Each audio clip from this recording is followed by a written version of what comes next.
हृदय में भगवान। राधे राधे दोस्तों, यह घटना जयपुर के एक वरिष्ठ डॉक्टर की आप बीती है जिसने उनका जीवन बदल दिया। चलिए फ्रेंड्स, इस वीडियो को शुरू करते हैं। एक दिन मेरे पास एक दंपत्ति अपनी 6 साल की बच्ची को लेकर आए।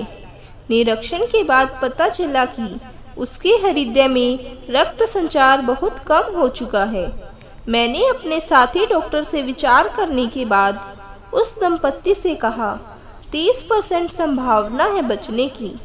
दिल को खोलकर ओपन हार्ट सर्जरी करनी पड़ेगी, नहीं तो बच्ची के पास सिर्फ 3 महीने का ही समय है।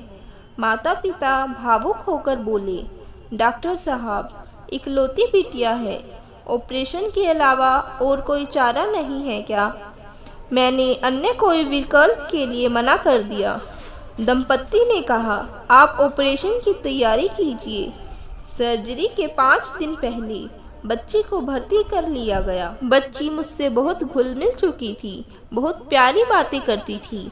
उसकी माँ को प्रार्थना में अटूट विश्वास था। वह सुबह शाम बच्ची को यही कहती, बेटी घबराना नहीं, भगवान बच्चों के हृदय में रहते हैं, वह तुम्हें कुछ नहीं होने देंगे। सर्जरी के दिन मैंने उस बच्ची से कहा, बेटी चिंता न करना, ऑपरेशन के बाद आप बिल्कुल ठीक हो जाओगे। बच्ची ने कहा, डॉक्टर अंकल, मैं बिल्कुल नहीं डर रही क्योंकि मेरे हृदय में भगवान रहते हैं, पर आप जब मेरा हार्ट ओपन करोगे तो देखकर बताना भगवान कैसे दिखते हैं। मैं उसकी बात पर मुस्कुरा उठा। ऑपरेशन के दौरान पता चल गया कि कुछ नहीं हो सकता, बच्ची को बचाना असंभव है।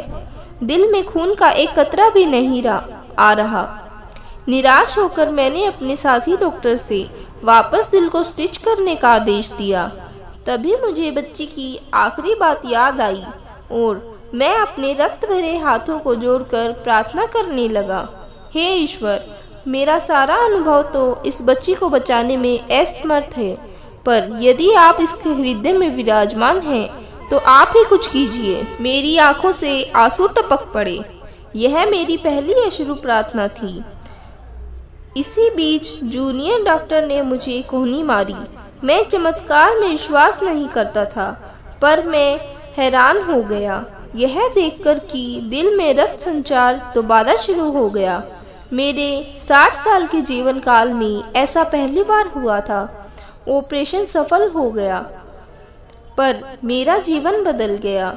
होश में आने पर मैंने बच्ची से कहा, बेटा, हृदय में भगवान दिखे तो नहीं, पर यह अनुभव हो गया कि वे हृदय में मौजूद हर पल रहते हैं।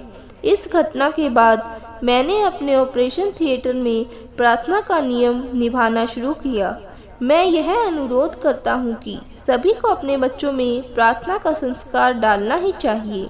यह कहानी यही समाप्त होती है।